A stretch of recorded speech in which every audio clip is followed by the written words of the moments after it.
A flower arrangement for Halloween. It's trick or treat. The trick is to make this bigger. The treat is to follow.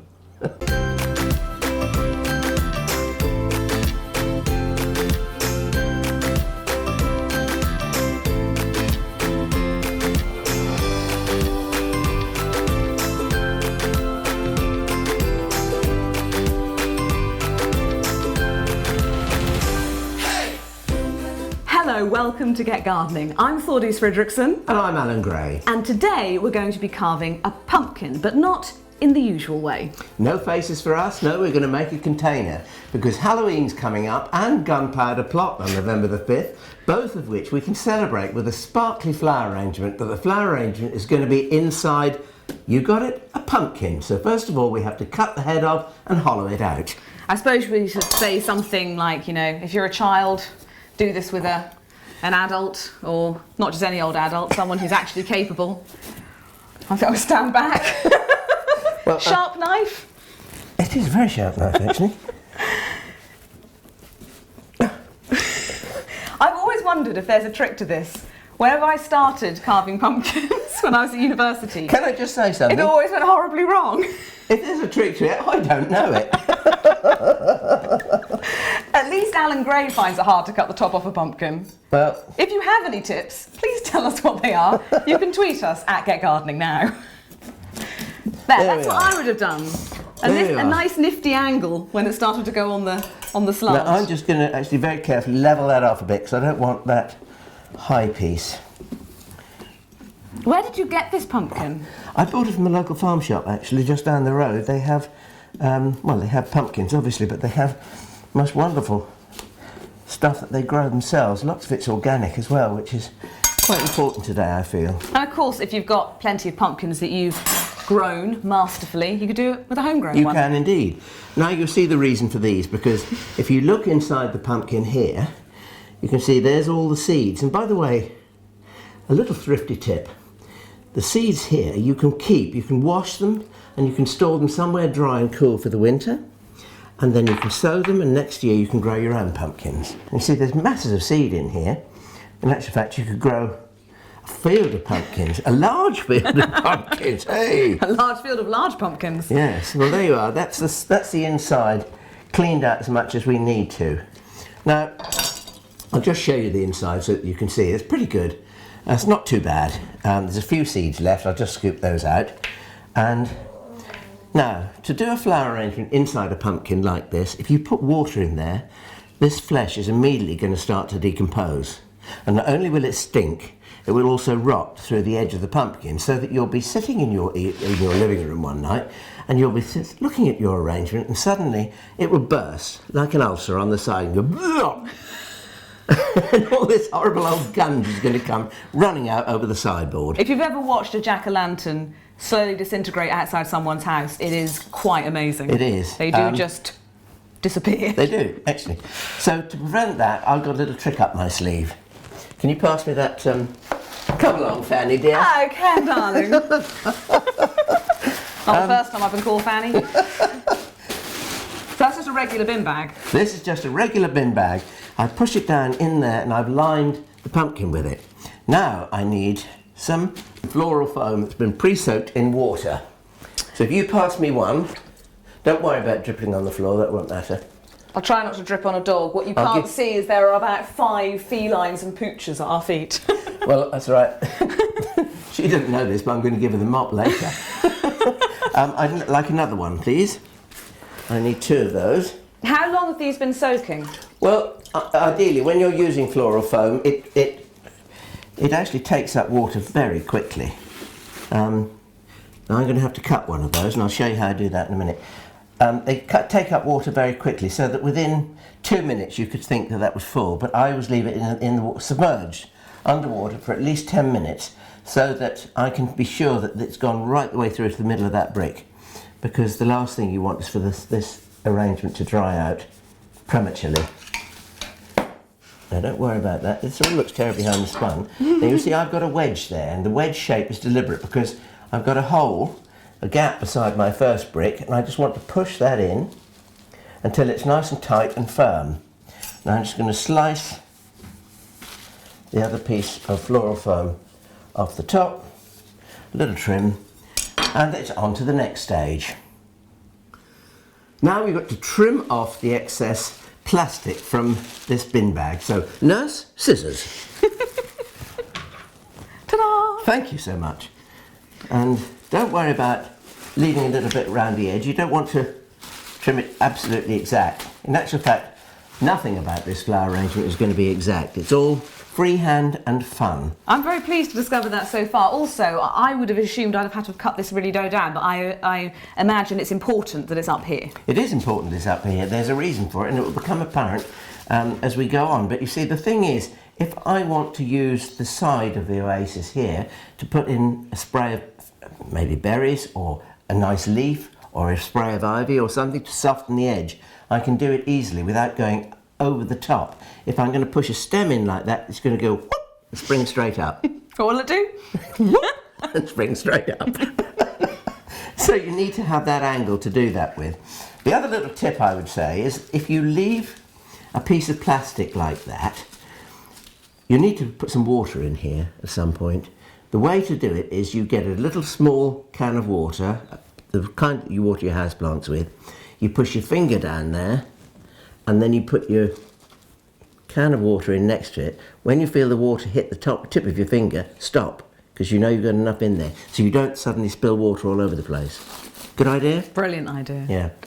Now a little trick to make sure that you can see what I'm doing, and you can see what I'm doing. Thordis, please, the apparatus. Ta-da!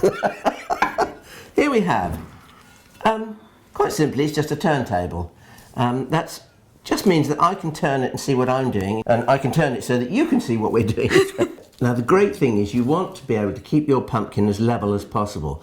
Don't ever slice anything off the bottom because you'll expose the flesh and you'll make it rot quicker, and we don't want that to happen. It will rot a bit eventually, but it should take some time about it. So my little trick is to take a little wooden wedge and I just lift my pumpkin, shove it under, and there you are. Reasonably firm. The wobble test. The wobble passed. test. I love a wobble test. I love a wobble test. Now this afternoon I've been around the garden picking some bits and pieces, just things that I thought might look nice in this kind of arrangement. And I'm thinking basically fireworks. So And I'm very pleased because there's a lot of orange. there's a lot of I orange. like orange. Now here's something you don't see very often. This is the plant, and it has flowers in walls. Just look at those. I mean, there's 1, 2 on this one, there's 4 on this one. Sending walls of flowers, each with a ring of orange. It's kind of labiate flowers, actually, and I just think they're lovely. It's something called Leonidas leonoris, and I always think of it as the lion flower. Does that have a common name? We've just got one. We've got one from you. I'm just going to start with that as my first upright. Now, a lot of people ask me, what is the relationship between the height of the container and the height of the arrangement? What is the relationship between the height of the container and the height of the arrangement? Well, hell if I know. There is a formula, but with me I have to say it is instinctive. And so I just go by what I think looks all right, what feels all right, and everything else. And most of my arrangements when I do things like this, they're kind of based on a triangle, can you see? Yeah, I mean, I would never have been brave enough to put that enormous 4-whorled stem in the middle, just on its own as the first part of the arrangement. Well, once you've that done took balls. Once you've done it a few times, I tell you, you would do that. You would do it, and you wouldn't worry about it either. Those two, I've got 2 stems there. I'm going to leave those. Now I'm going to have a rummage in here and see what else I can find, because I've got some rather interesting bits and pieces. Can we have this basket up here? This is amazing. You can indeed. This is a basket. Right. Well, here I'm very jealous of. Let's just go through what we've got, and we've got some rather lovely Alstroemerias there in a dusky shade of purple with a bit of orange in the throat. We've got some Amaranthus here, which have got those lovely feathery spikes on them. And these are South American plants. They're grown in South America as a food plant. You extract the seeds and you make quinoa. Quinoa. Oh, it's very trendy. Or it's quinoa, as they say in Norfolk. Yeah. Quinoa. Quinoa. Michaelmas daisies, which we must now call Symphyotrichum. Can you say that? No. Oh. Well, I don't blame you, because I spent the afternoon practicing. So we've got Symphyotrichum in shades of purple and shades of pink. We have some rather lovely Salvia here, which is a gorgeous sky blue, which rejoices under the horrible name of Salvia uliginosa, which I've heard people call uglinosa. Yes, I don't call it that, but I always remember it as the ugly salvia. Ironically named ugly salvia. But anyway, that's a rather lovely thing. It likes lots of moisture in the garden if you can give it. I don't. Oh, the smell. I can't. The scent coming from here. Oh, the scent, yeah. The aroma, darling, the aroma. We have a rather good Heuchera here, which probably a lot of people wouldn't think of cutting. But to me, that looks like, I'm thinking fireworks, you see, and puffs of smoke, probably plumes of smoke coming out of that. And that's got nice stiff stems, so you can put that in after you've used some of the other ingredients here. And I really had to have some dahlias. And so we've started off with this one, which is kind of shrieking chaparelli pink. But if you look at the petals, if I just pull them apart and you look into the heart of the dahlia, you will see that they are streaked with yellowy orange. And that adds a neon quality to the dahlia, to the bloom itself. So it's almost luminescent. So I'm going to have 3 dahlias, again in a triangular shape. And I'll just show you that so that you can see that. I think it's time we got rid of this basket, don't you? As beautiful as it is. Yep, I'll scoop these dahlias out. You get rid of the basket in your magician's assistant role. Here we are. We've got a triangle there. We've got a triangle here, and you can see that. If I just turn that, you can actually see what we're aiming for and how it's taking shape. I think it's not looking too bad.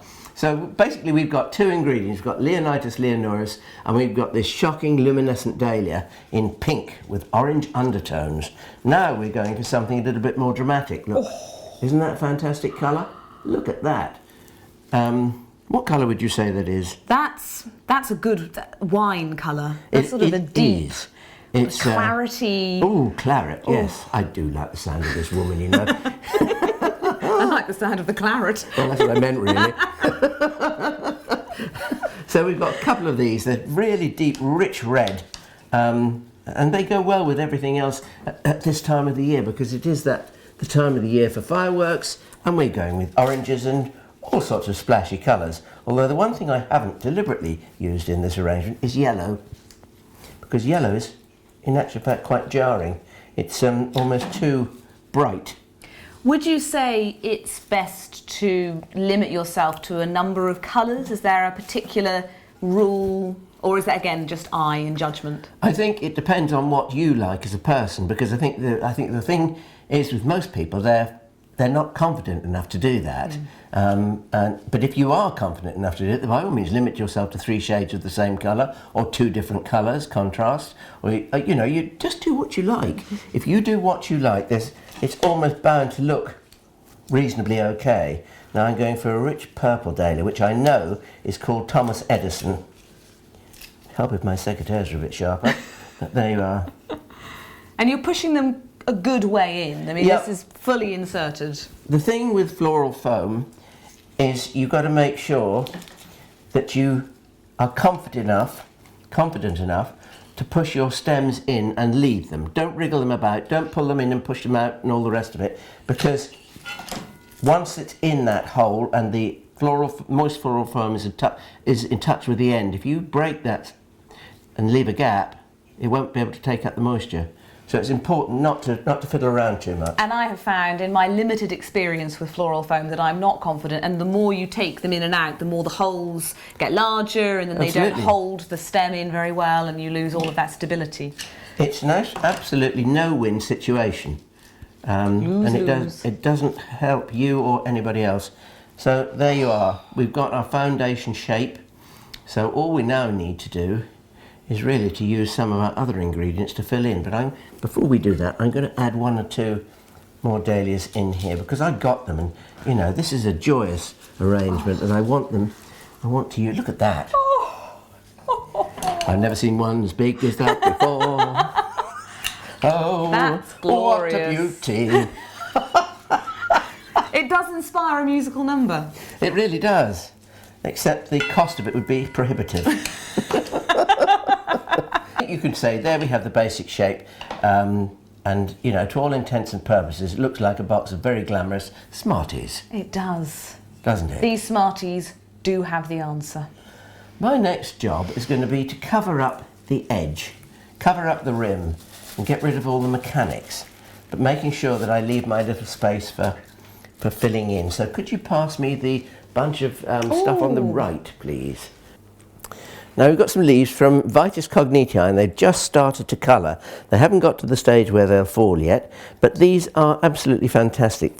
Riddled with wonderful reds and oranges and the greens shining through there as the chlorophyll goes down from the leaves and it leaves these lovely colours. In actual fact, a little tip, if you want to have something to do, you line your cheese board with them if you're having a dinner party. It looks absolutely lovely and it's a seasonal best. Now all I'm going to do with those, I'm going to pop them around the edge, but I'll do that in a moment because first of all I want to show you something else. We've got some bunches here of crab apples. Now these are not just any old crab apple, they're a malus called Red Sentinel. And the great thing about Red Sentinel is that the fruits last for such a long time. Now here we are at the end of October and we've just picked these and they will remain on the tree until January or February next year before the birds take them. So you have all that wonderful winter colour and when lit by the low rays of the winter sun they look absolutely stunning. So now I'm going to go around the edge and just pop in some of these leaves, which I'll push around to you so that you can see what's happening. And you see how they take on the rich hues of the pumpkin too.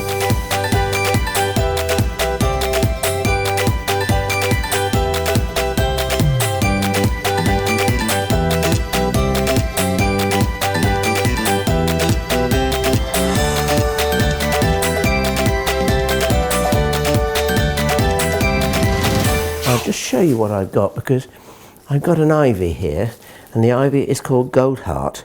And you can see why, because each of those leaves has a wonderfully variegated centre to it. These are the fruiting branches of this ivy, and if I took cuttings of these, which I could easily do, make cuttings of these, they would remain like a little bush, and they wouldn't climb. It's the long bits with clinging roots that you need to climb.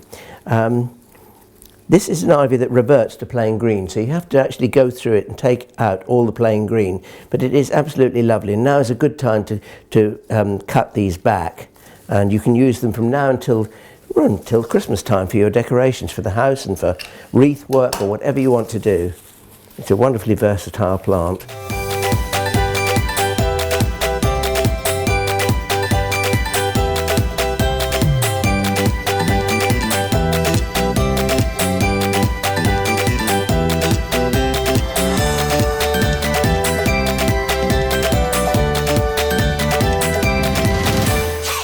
I'll just come around here and show you these because in actual fact that lovely sort of lime green umbellifer head is actually a parsley seed head, and I cut those from the vegetable garden this afternoon, but they're very useful to use in flower arrangements because they add that kind of piquancy that you get with lime green, which is a great leavener for other colours.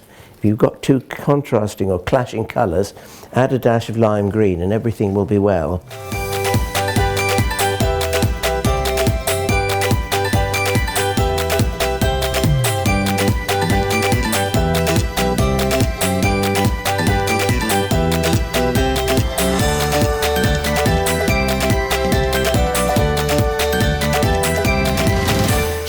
I've got a lovely thing here. It's called Eupatorium ligustrinum, and it's a shrub that flowers on its new wood, which means that you can prune it as hard as you like, but it doesn't flower until October. But it is the most fantastic plant because it is loved by butterflies. So when you get a late hatching of red admiral butterflies and anything else that you have in your garden, bees and wasps, they're all over it, feeding on the nectar from it. So it's a very good plant to have, not just for you, but for the garden as well. And it makes a lovely filler. It's soft and it's without any definite colour, which is something I quite like because it doesn't compete with all the bright colours that we put in this arrangement. It rather softens them and it gives you a lovely soft edge. I've just used a couple of sprigs of Symphyotrichum, asters in the old world, but we've got to get used to calling them by their new names because the botanists tell us to, and what the botanists say goes, I'm afraid. Actually, these are Novae Anglii asters, which means that they are basically New England asters. That's what it means. But the great thing about them is that they don't get mildew. like lots of the highly bred Novae Anglia asters, they suffer from mildew, which is most disfiguring and rather nasty. Novae Belgii, avoid them like the plague and go for Novae Anglii, New England asters. They are the very best. Well, I think we can safely say impressive work, Mr. Gray. What do you think, Thordis? Trick or treat? I think a pretty triumphant treat, don't you? And today... Ouch. My toe. Yeah, 6 o'clock at feeding night. it. It strikes 18. It's like you're giving amphetamines or something. Oh, someone was counting. It's Halloween. Ghouls and ghoulies and... oh dear.